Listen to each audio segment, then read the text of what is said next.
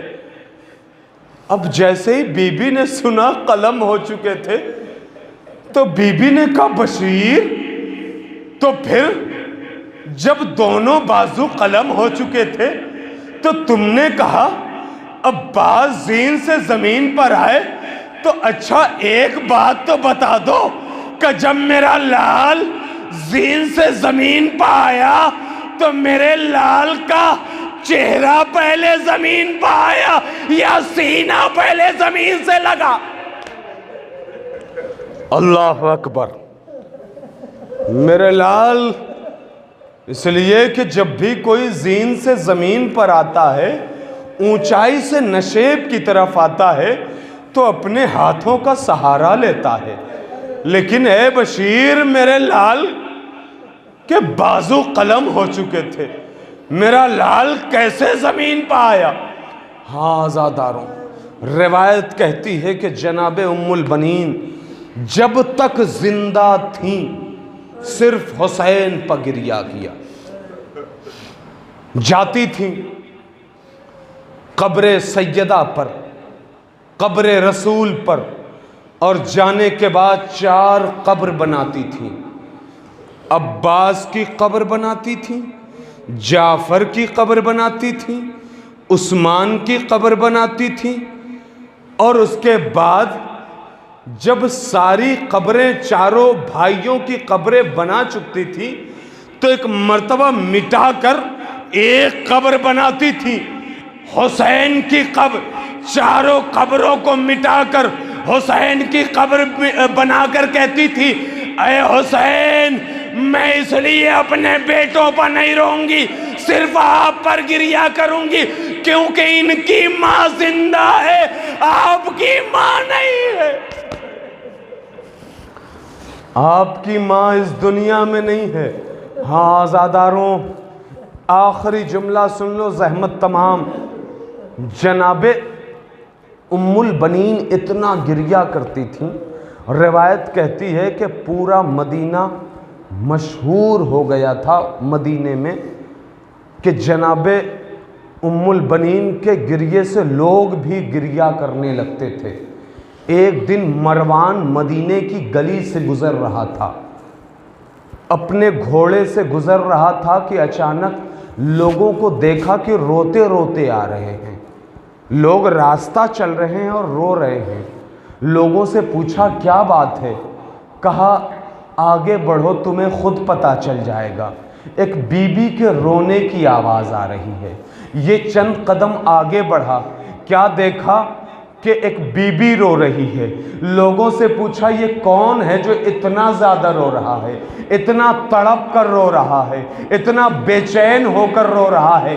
کسی نے کہا یہ رونے والی خاتون کوئی اور نہیں بلکہ عباس کی ماں ہے۔ مروان کا جملہ سنو گے عزاداروں، مروان کہتا ہے اس بی بی کو رونے کا حق ہے، اس لیے کہ عباس جیسے بیٹے پر رو رہی ہے، عباس جیسا بیٹا شہید ہوا ہے، اس ماں کو گریہ کرنے کا حق ہے۔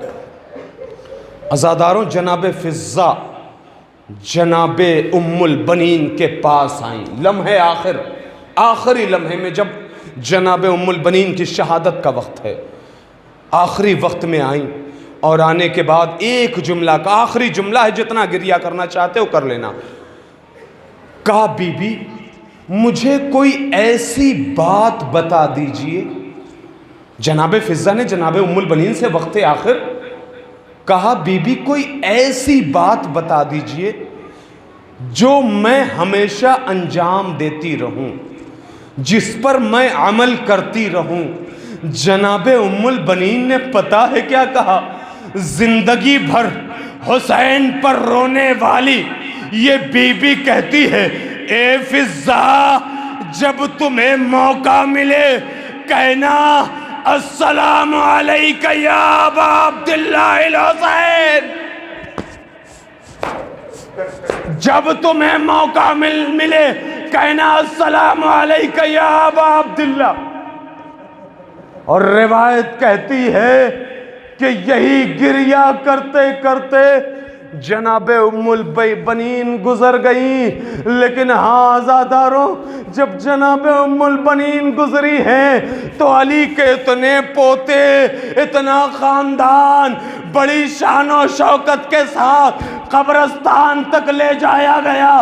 میں کہوں گا اے بی بی، ارے آپ کی تشییع جنازہ تو بڑے عالی شان انداز میں ہوئی، لیکن ذرا کربلا کی ماں کو دیکھیے، ارے کربلا کی ماں۔ ویڈیو اچھی لگی ہو تو لائک کریں، کمنٹ کریں اور چینل کو سبسکرائب کریں۔ والسلام علیکم ورحمۃ اللہ وبرکاتہ۔